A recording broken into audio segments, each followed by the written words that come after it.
बिस्मिल्लाहिर्रहमानिर्रहीम। My dear student, आज के हमारा जो डिस्कशन है वो है एनवायरमेंटल केमिस्ट्री।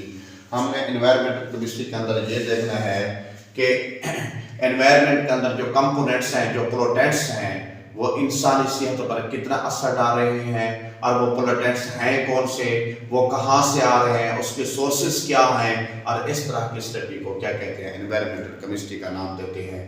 यानी कि इंसानी सरगर्मियों का कितना किरदार है, इंसान ने कौन कौन सी ऐसी चीजें लगाई हैं अपनी जरूरत की खातिर, जिस वजह से ये पोल्यूटेंट्स में रोज बरोज क्या होता जा रहा है, इजाफा होता जा रहा है। ये पोल्यूटेंट्स कहाँ से आ रहे हैं और इस वजह से किन किन बीमारियों का हमें सामना करना पड़ जा रहा है। और इस तरह की स्टडी को, मुतालिया को क्या कहा जाता है, एनवायरमेंटल केमिस्ट्री कहा जाता है। फॉर एग्जाम्पल हम कोई एक इंडस्ट्री लगाते हैं। फॉर एग्जाम्पल ये देखो स्टूडेंट्स, मैंने एक शेप बनाई है। फॉर एग्जाम्पल ये एक इंडस्ट्री है, हम एक इंडस्ट्री लगाते हैं। उस इंडस्ट्री से निकलने वाला जो धुआं है, उस इंडस्ट्री से निकलने वाले जो पोल्यूटेंट्स हैं, वो है कार्बन मोनोऑक्साइड है, नाइट्रोजन ऑक्साइड है, सल्फर के ऑक्साइड है, क्लोरोफ्लोरोकार्बन है। ये हमारी सेहत के ऊपर बहुत ज्यादा इफेक्ट डाल रही है। और इस इंडस्ट्री किसने लगाई? ये इंडस्ट्री हमारी जरूरत थी, डिमांड थी डेली लाइफ के लिए। इसको बोलते हैं ह्यूमन एक्टिविटीज। ह्यूमन एक्टिविटीज का क्या किरदार है? जब हमने एक इंडस्ट्री लगाई, उससे निकलने वाला जो पोल्यूटेंट्स हैं, जो हमारी सेहत पर बहुत बुरा असर डाल रहे हैं, जिसकी वजह से बहुत सारी बीमारियों का सामना करना पड़ जा रहा है। जैसे क्लोरोफ्लोरोकार्बन की मैं एक एग्जांपल देता हूँ। क्लोरोफ्लोरोकार्बन की वजह से ऐसा ये फॉर एग्जांपल ये एक ओजोन है, O3 है, इसमें ऐसा ऐसा क्या होते जा रहे हैं, सुराख पैदा होते जा रहे हैं, होल पैदा होते जा रहे हैं। इन होल की वजह से और सूर्य से आने वाली डायरेक्ट जो रेज, अल्ट्रावायलेट रेज हैं, वो जमीन पर आ रही हैं, जिस वजह से कैंसर के असबाब बहुत बढ़ते जा रहे हैं। कैंसर का ज्यादा होने की रीजन भी यही है। साइंटिस्ट ने ये रिसर्च की है कि अल्ट्रावायलेट रेडिएशन की वजह से कैंसर के असबाब में इजाफा होता जा रहा है। जब उन्होंने देखा कि अल्ट्रावायलेट रेडिएशन हमारी जमीन पर क्यों बढ़ती जा रही है, उन्होंने देखा कि ओजोन के अंदर एक होल प्रोड्यूस हो रहे हैं। और वो होल किस वजह से प्रोड्यूस हो रहे हैं? इंडस्ट्रियल लेवल को बढ़ाना और वहां से पोल्यूटेंट्स का खारिज होना और उसमें से पोल्यूटेंट्स का इफेक्ट होना।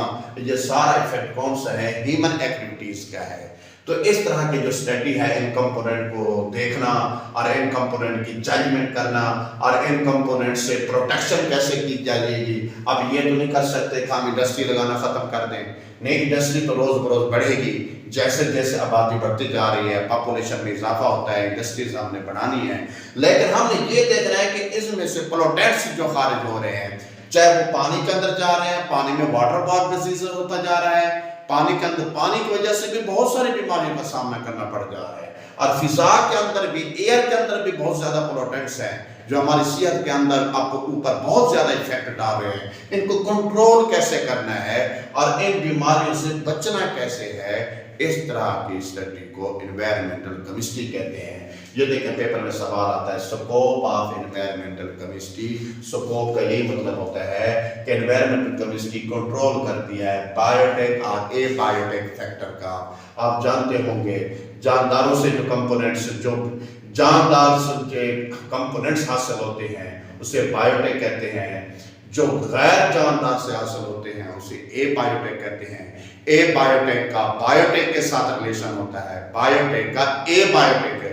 फॉर एग्जाम्पल इस रूम में, क्लास रूम में हम खड़े हैं, यहाँ पर जितना भी जिंदा चीजें हैं वो बायोटेक में हैं। उनकी वजह से जो पोल्यूटेंट्स पैदा हो रहे हैं वो बायोटेक फैक्टर हैं। और जहाँ पर जो गैर जानदार चीजें हैं उनकी वजह से जो इफेक्ट पड़ रहे हैं इंसानी सेहत पर, वो ए बायोटेक फैक्टर है।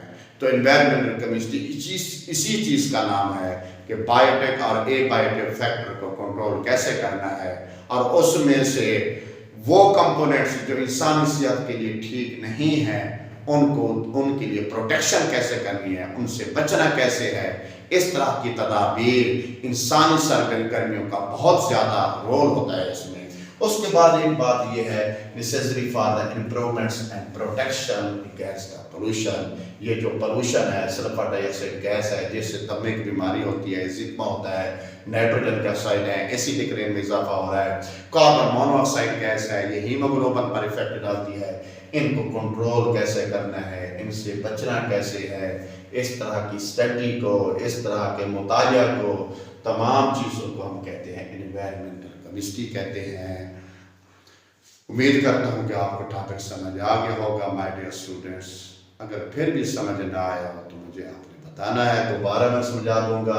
एनवायरमेंटल केमिस्ट्री में जस्ट इतना याद कर लें कि इंसानी किरदार की वजह से, ह्यूमन एक्टिविटीज की वजह से, इंसानी सरगर्मियों की वजह से जो पोल्यूटेंट्स प्रोड्यूस हो रहे हैं फिजा के अंदर या पानी के अंदर, और उसको स्टडी करना और उसका मुतालिया करना एनवायरमेंटल केमिस्ट्री कहलाता है। That's all. अल्लाह हाफ़िज़।